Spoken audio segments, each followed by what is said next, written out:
Hello, dear word shifter friends. I'm Iboya Kapta, and today I have the pleasure to talk with Inno Sorsy, a leading international storyteller about using storytelling to change our internal narratives. Welcome, Inno. I'm really glad to have you here in WordShift International. Thank you, Bolia. I'm happy to be here. First, I quickly and briefly introduce you, not mentioning everything because there are so many to talk about regarding your life and your work. So, Inno Sorsy was born on the border of Ghana and Togo, who began her career in theater in the early 70s with a French theater. Since these years, she has been traveling and storytelling all over the world, participating in festivals. She teaches and performs in schools and theaters. She also worked in Berlin as a storytelling consultant with probation officers for young offenders. She developed, produced and directed a number of workshops, plays and events for the English National Opera, the British Museum and many more. This list could go on and on. There are many stories behind you, Inno, but I stop because I really would like to hear more from you about your work and your story. Actually, what is story for you? Well, stories for me, I was brought up with stories. I was brought up in Ghana and Togo, as you said. And my grandmothers and my great aunts, they always would use stories as a way of education, in a way. So my mother and father would insist on the schooling, but my grandmothers and grandfathers, they would insist on giving a slightly lateral sense to understanding humanity, how to be human, how to behave, and giving the culture of our society. So from there, it was inside of me. The idea of stories and the idea of looking at things from other dimensions than just the literal one. Mm-hmm. And then, well, after that, as you said, I worked with theater, I worked with music, and then I came in France mainly. I came back to England, and then I just coincidentally, although I don't believe in coincidence, I met a storytelling group, and I started working with them. And I then reconnected with my upbringing, my early years, with the stories. And I think the stories actually they lead you. It's not that you decide, oh, I'm going to be a storyteller or whatever. I think the stories lead you wherever they need to go. In Hungary, where I am based, elderly people are talking about the past when there was no television and radio, so families or even entire villages were sitting together to That's right. entertaining themselves with storytelling. That's right. And it was also a sort of community experience, which I Yes, think today is very much missing from our life, especially if someone lives in urban areas. Do you exactly. see that this could change now? Oh, I think yes. I think even the scientists are saying that our brains work the way our brains work is very much the way the structure of stories work. And I know that when I go into a school and we have the children there and the teachers there, everybody, the whole occasion, that event makes a community feeling.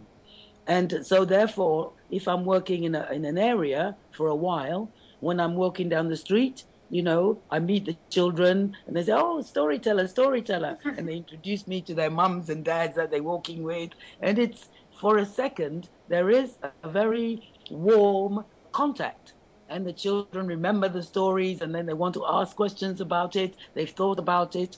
And I think everybody in the West, at least, is dying for some kind of that kind of warmth, the warmth of a community.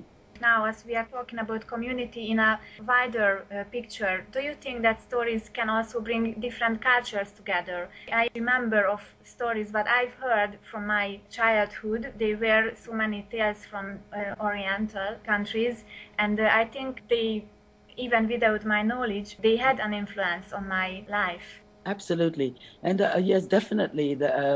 I think, the great storyteller who encouraged me a lot, her name is Amina Shah. Mm-hmm. who has published many books of stories and who is a wonderful, wonderful storyteller, said to me, stories are sisters under the skin.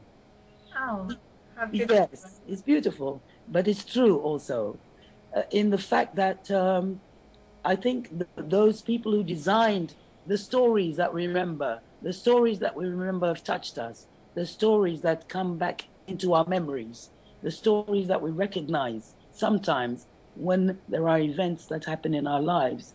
Those kind of stories, I think, they were designed by our very, very ancient ancestors as a help for us. And therefore, as we are all human, that is basics of the human being. We are all human. We may live in different countries. We may live in different cultures. But I think at the basis, the fundamental questions we ask ourselves are always the same through time, through space, and through place also.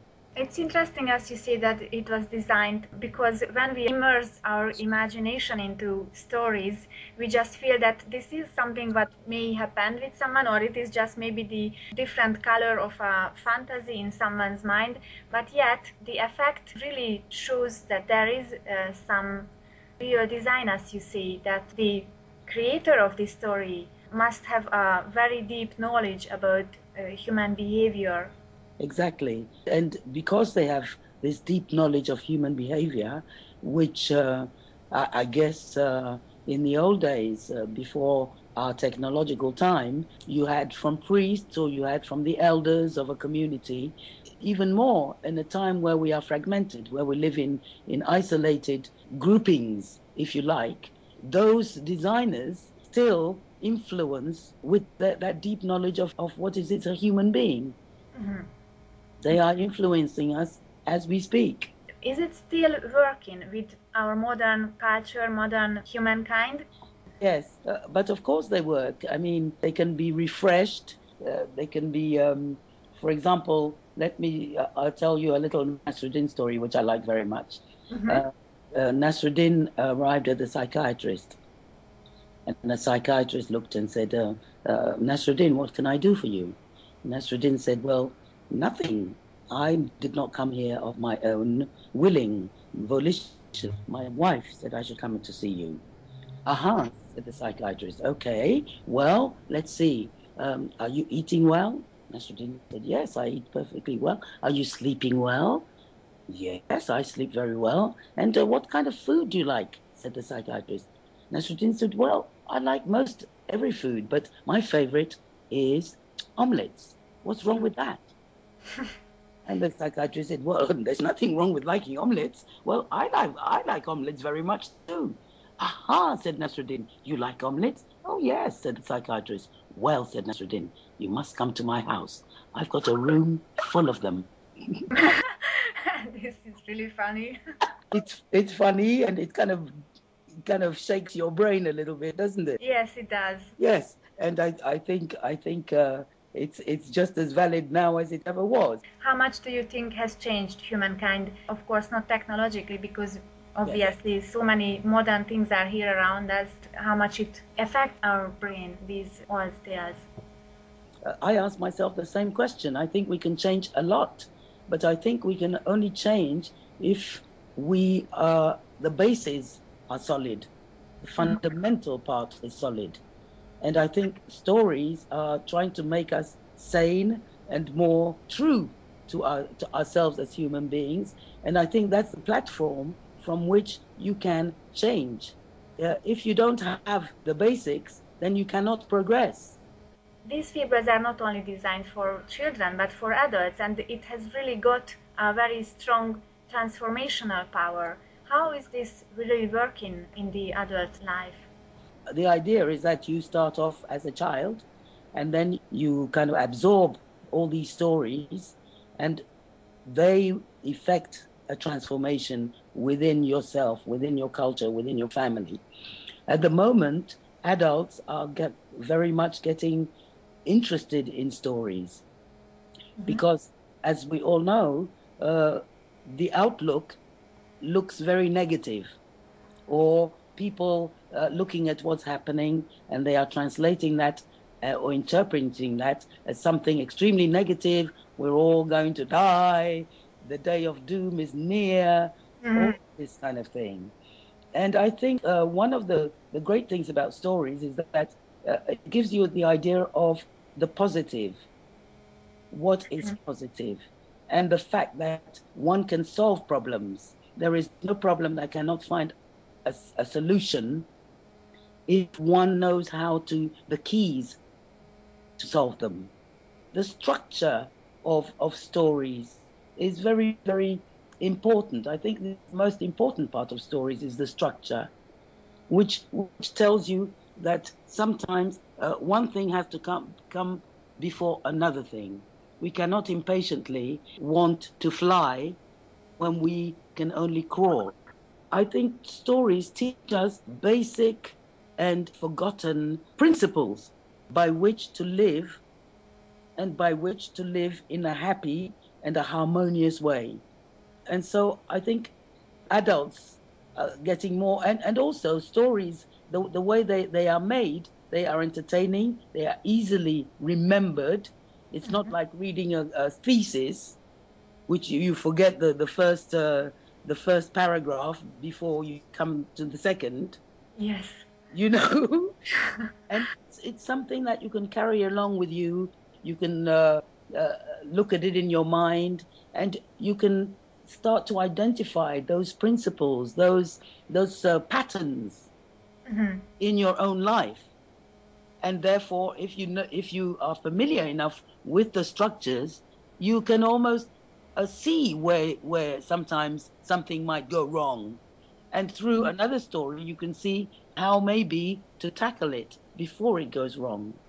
You were a storytelling consultant in Berlin for the probation officers for young offenders. Yeah. I mean, that really shows me how wide we really can use stories. How big is the effect of stories in disadvantaged young people? Well, very, very much, because the young offenders everywhere, they're from the immigrant population, a lot of them. And so hearing a German probation officer or social service worker telling them a Nasruddin story from Turkey immediately opens the communication. And then telling them a story which a social worker thinks might have something to do with their case establishes a platform for discussion. It establishes a platform for reflection on both sides.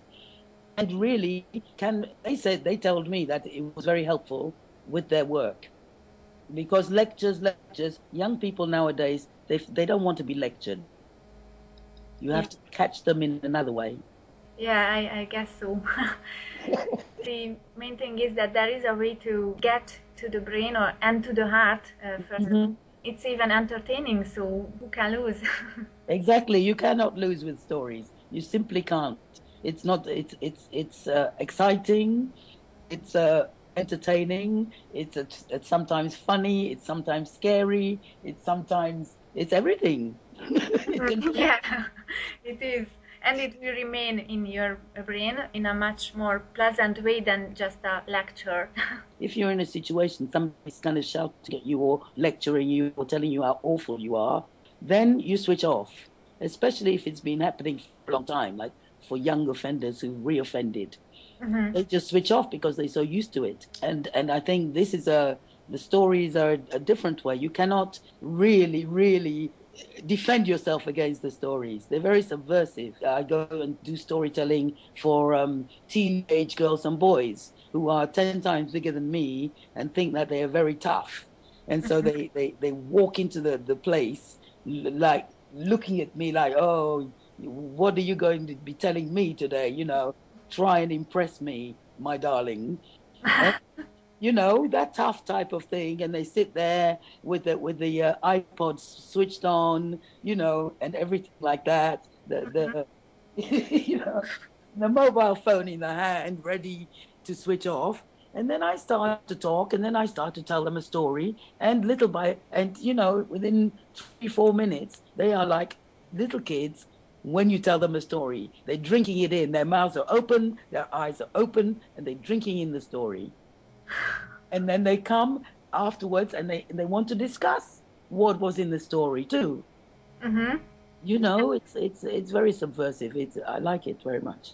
And do you also discuss it with them, what was in the story, or is it better if you let the people just absorbing them and then just think themselves? How is it better?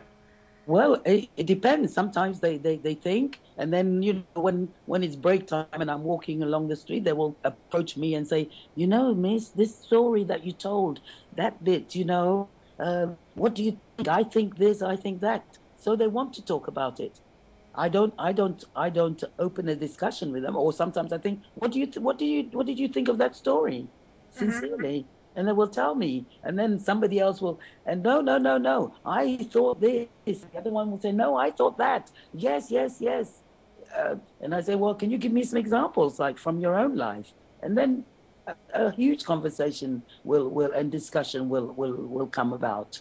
The Company of Common Sense is the name of your company, which is working with stories and tales.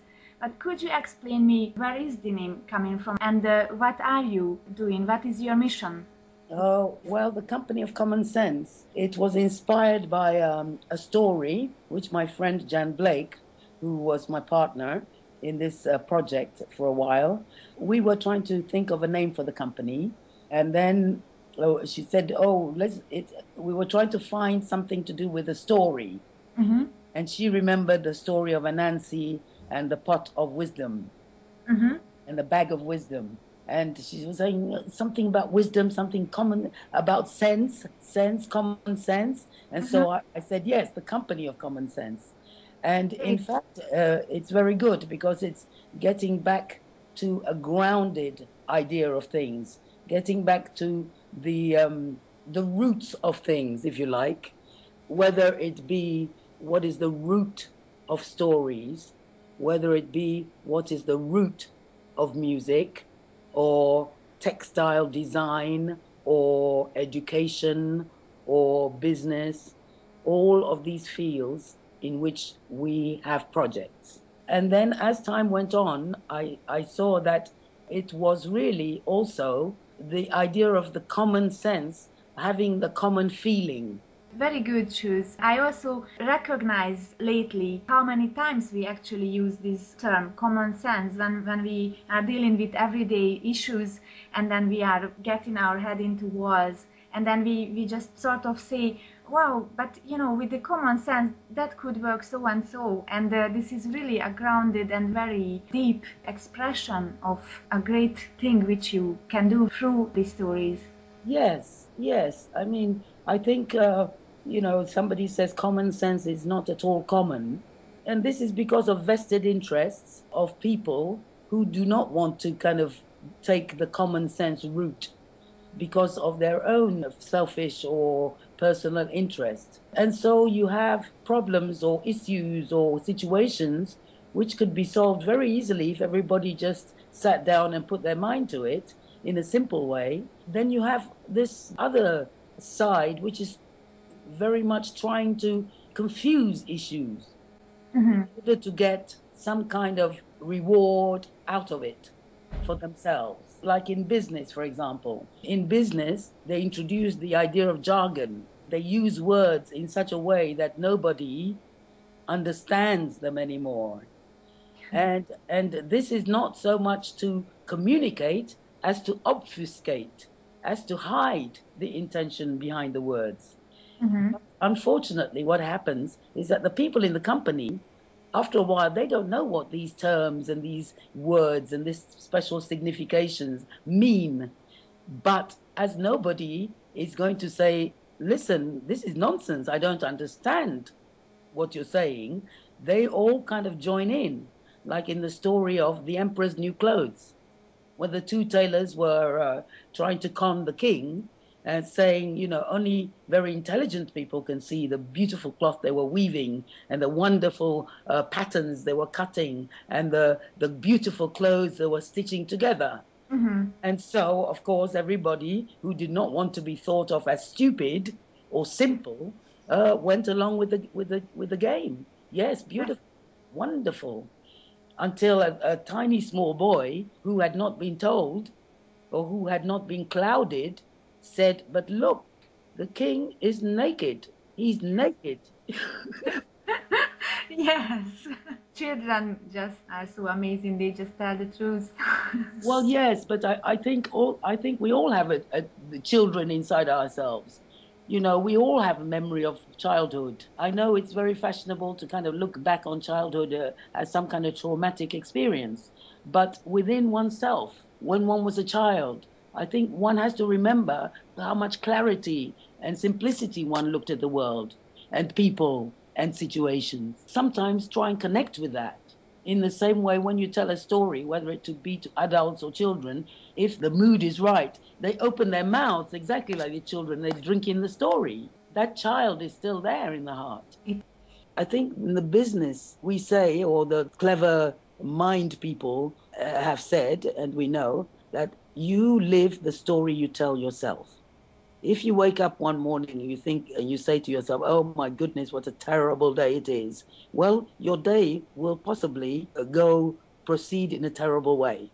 It's not going to be a lovely day. Definitely. I'm sure. Yeah, but and so I think businesses have been telling themselves a certain story for quite a while. They've been telling themselves a story about something which can just keep on growing. They've been telling themselves a story about, well, let's just talk nonsense so they don't understand us, and then we can just take advantage. Mhm. They've been telling themselves stories like, oh, well, you know, the ones at the bottom of the company don't really matter. I worked with the department of a government department here in London. And I also had some conversations with some people from a very famous online auction site. Mhm. And I think what from both of these sources, first of all, there is no communication. There is a very great lack of communication within the group in the department itself. Mhm. So when I asked them, what do you do? Each of them had a totally different idea of what their department did. And because the jargon has become installed in businesses so much, people just talk and these phrases and these words which don't mean anything. And everybody just goes along with it, repeating the jargon and these nonsensical phrases in the fear that if they say, "Excuse me, what are you talking about?" they would not be respected at all. And how can you transform this sort of attitude? I mean, people in a working area should collaborate with each other. Well, first of all, the idea of communication, how to communicate, learning how to communicate with each other. Mhm. That's number one. And learning how to install an environment in which people feel they can express themselves, they can talk in a simple way. Installing an environment in which people's creativity is encouraged and nourished and recognized, giving a more feminine, maybe, environment, Mhm. introducing a more feminine aspect to a business environment. The listening, the cooperation, the discussion, and the openness, and the idea that, hey, I don't know. You cannot, at the moment, say to your line manager, "Oh, I don't know." It's Mhm. impossible to say. It's pretty much just going back to our basic human values that we can make mistakes and there is no problem with that. Exactly. And we need to make mistakes. We need to make mistakes because how do you learn if you don't make mistakes? Yeah, If exactly. you're too frightened to make a mistake, you never do anything. Exactly. We have a saying in Hungary that if you are not doing the mistake, you are not even working, because whoever is working obviously makes also mistakes. Yes, and therefore, if you have a culture where it is not allowed to make mistakes, then you get a culture where everybody's blaming everybody else when a mistake happens. Hmm. Yeah. And You know, so it's a very hostile and a very inhuman environment. It is definitely. You are going into companies actually and try to make the change through connecting the people there with their own inner self or with the child inside their self. Well, we try to get them, first of all, to define what is the story they are living, and what is the personal story, what is the company story, and what is the gap or not between the two. And very often one finds that the personal stories are completely different. The understanding of the company story is totally different depending on which individual you talk to or ask to relate the company story. So what happens is that there are, let's say, 15 people working in a team in a company. All of them has a totally different idea of what they are doing, and so the communication is not there. So it's becomes more of a competitive thing. My story, my interpretation of the story is what's going to go down, not let's sit together and clarify and define what is the story.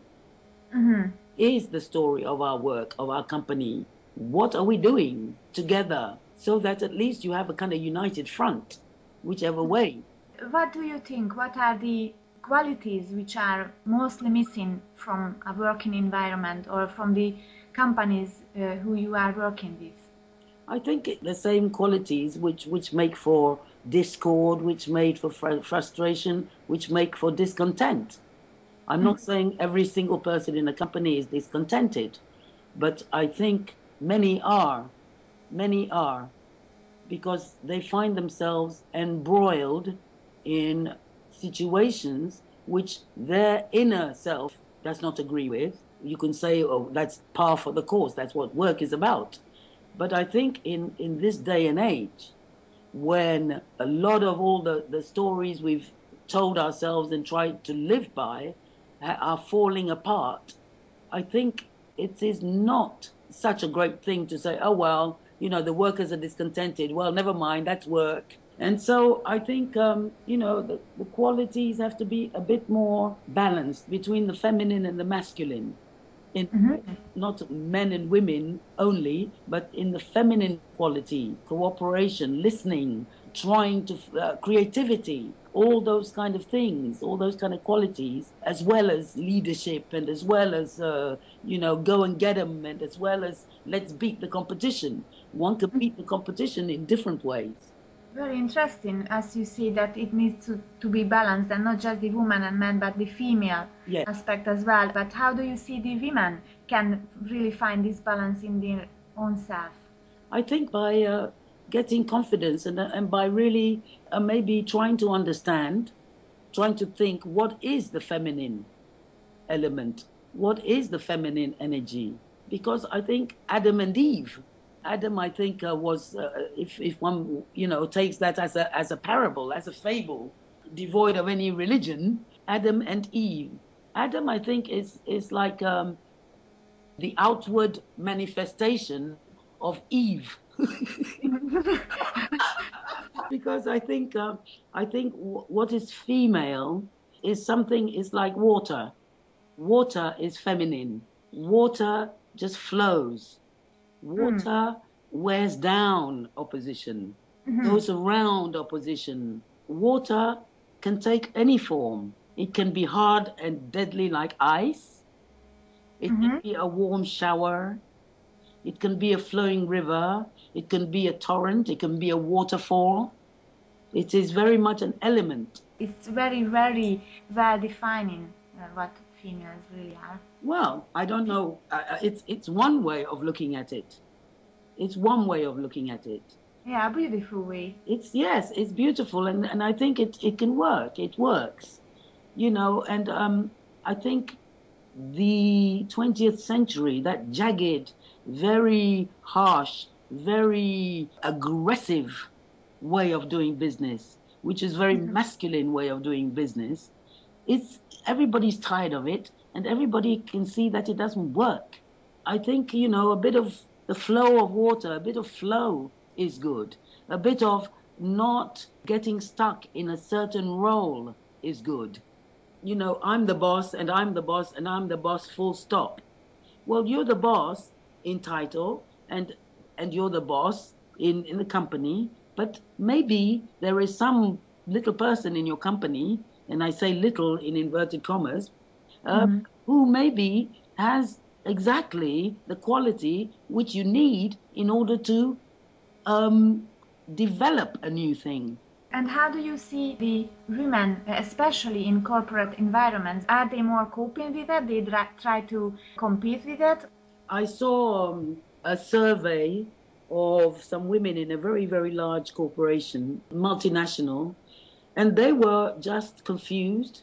They were without confidence. They thought that their voice could not be heard because the language was so alien to them. And they felt that, you know, they'd come very late to the party, which was already in swing.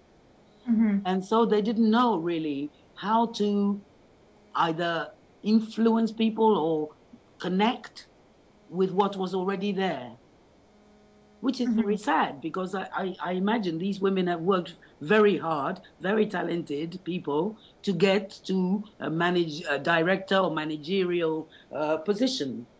But they felt in this survey that very unconfident, very unstable in the environment they were in.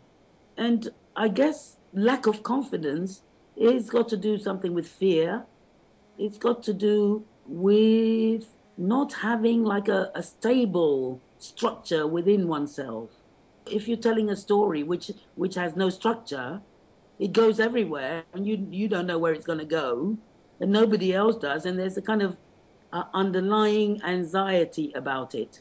And I think they really don't know their own power, these women. Yeah, and if you are dealing with companies where you can spot out this sort of behavior or weakness in women, is it also possible to reconnect them with their own female energy? One can try. I mean, we don't do miracles, but I think to be able to say to them, listen, how you see things is equally valid. It is equally valid. And so you don't have to back down all the time. And you don't have to try to imitate so much another point of view. If you tell yourself a story of the Mhm. day, you live it. If you look at somebody and you think, oh, that person's terrible, looks awful, I hate this person because they remind me of so and so who I don't like, you are going to treat that person in that way. Yeah, it's so. You are going to live your own story. We create our world. We just see the very similar situations from so many different perspectives that we live this like a very different story. Yes, it's like you know, if you know somebody for a very long time and you Mhm. go away and you go through lots and lots of different experiences, as happens to everybody, and then you come back. Well, that person in their mind has kept a story of how you are. And so when you start to talk to them, they go back to how you were. And it's very, very difficult for them to embrace or to include the new things that you are. I can confirm this. I made a list just to reminding myself how many changes I had, main changes, not small changes, Hmm. main changes in my life, and I had to put 25 points down on the paper. Anytime I meet people from different age, it's just always a time travel for me. Yes, They give me back this this feeling. yes. You may immediately travel back. And it's nice in a way, but it's not, it's they're not talking to you, they're talking to another person. Yeah, if we can separate ourselves from this perception what they still have, and we just look at this situation from the outside, we just can laugh about. We do not take it on person. This Yes, is very important. yes, exactly. But that's what I mean by we tell ourselves stories, we keep stories, and we repeat living them. So we don't see anything new happening. Unless if we can change, we can make changes in our life with big decisions. I think now things are so topsy-turvy everywhere that everybody is now obliged really to start reassessing all the old stories that we've been telling ourselves and which we've been living. Hmm. No matter how uncomfortable, we keep living it because we don't know it. We're too lazy to change the story, or I don't know, for whatever reason. But now I think like I said before, is a great opportunity because everything is in flux, much more, or people feel it much more than before, don't you think? Yes, it's so. Well, I think if not earlier, but then when we really feel it on our own skin because of our environment, the circumstances are changing, then we one day we have to face ourselves and then just to say that okay, Yes. we also have to change our own story Yes. and looking out of our own box. Yes, it's exactly that. And whether it be companies, whether it be individuals, whether it be nations, it's like that now. The crisis times, how people sometimes call it, actually, we can also see that not crisis but opportunity, and it is really just changing Yes. the views, just getting rid of the old and heavy habits that is not for our own use anymore. Yes, yes, it's not useful anymore. And because we're fast asleep, going through the motions. And I think these times of what they call crises are when we wake up again, woo, what's going on? What's going on? You know? My Yeah, gosh. And I yes. think it's exciting.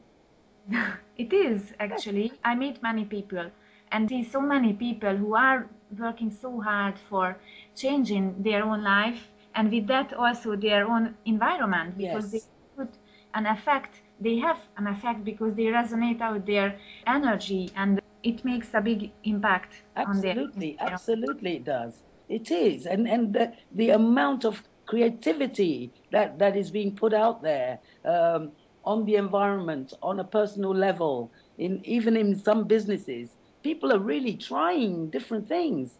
And it's great. We should all kind of kick ourselves and get onto that story stream. Thank you. I think it would be lovely to finish our conversation with a fable. And now, because it is a Wordshift International interview, I was wondering whether you could tell us fable which is for people who are just at the gate of making decision about their own life, about in these changing times. Yes, the most favorite story that I like is The Tale of the Sands. It's a story of a stream, a little stream. And this little stream was born high up in faraway mountains. And she started to make her way down the mountain. And of course, she came across landscapes, everything new, hard terrains, soft terrains, flat terrains, hilly terrains. But she kept going. And and she gathered experience and she gathered strategies and tactics to cope with whatever lay in her path. And she danced in the sunshine sometimes, and she sang sometimes when she jumped over rocky pebbles, and she was mostly quite happy. But one day she arrived at the edge of a desert, and this environment she'd never come across before. And so, of course, what did she do? She started using one technique after another, one strategy after another, one idea after another, all the things she knew how to do, all the things she'd learned in the past, all the ways. But the more she dashed herself against this substance, sand, the more she could feel her very essence ebbing and disappearing into this sand, which seemed to go on forever deep into the middle of the planet. And as she was there struggling, literally watching herself disappear before her very eyes, she heard a whisper. And this little whisper, this whispering voice, seemed to come from the sand, from the desert itself. And the voice said, if you continue like this, you will literally disappear. This is not the way to cross the desert. Yes, I know, said the stream. Have I not been trying? But then, said the voice, you must try another way. Try the way of the wind. The wind can cross the desert. Yes, but I am not the wind. I am a river, said the little stream. Well, said the voice, if you could let yourself become absorbed by the wind, transformed by the wind can carry you across the desert to where you want to go. The little stream thought, absorbed? She'd never let herself be absorbed by anything before, and it didn't sound like a very pleasant thing. And it didn't sound like a very sound and logical thing. Being absorbed. But what about me? What about my identity? What's going to happen to that? What about my individuality? What's going to happen to that if I just let myself be absorbed by this wind you're talking about? Well, the sound said, well, listen, I've been here for thousands of years, and I've seen it happen 1,000,000 times. This is the way across the desert. Ooh, the stream thought and decided, didn't like the idea at all. Didn't like the idea of losing herself. And as if reading her mind, the voice said, this identity, this individuality that you're so worried about is not even you, because you don't know who you are. So what's there to lose? The stream thought and said, well, I think I'd much better just stay here. Much better for me. And the voice said, well, you could stay here, but there'd be very, very little of you here.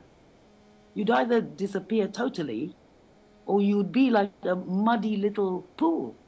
And that's all there would be of you. You have no choice. And reflecting upon this, the little stream decided, why not? Why not? And so, when the winds came, she allowed herself to be transformed into something very light, into vapor. And she could feel the wind drawing her up, slowly and softly and tenderly, in its soft arms. And she could feel herself being drawn up, up, up, way above the desert. And then a memory came to her, a memory that she'd traveled this road before, but she had forgotten. But because of all that doubting and all that questioning, she knew that maybe she would not forget again. And the wind carried her across the desert, just like the voice said. And when the wind came to far off mountains, the wind opened its arms and let the stream fall down gently, drop by drop, until she became a river again, until she could continue her way all the way down to the ocean, to the sea, which is, after all, the home of all rivers. And that's why they say that the life of the river is written in the sands. And that's the end of that story. That was beautiful, Inno. Thank you. I think it really carries our own soul as well. It makes me speechless. I just wish I could also go with this flow. Me too. I wish so. For all of us, I wish this. Thank you very much for your time, Inno. You're welcome. For those who are interested in the work of the Company of Common Sense, please visit the website for further information at www.companyofcommonsense.com. Thank you for listening.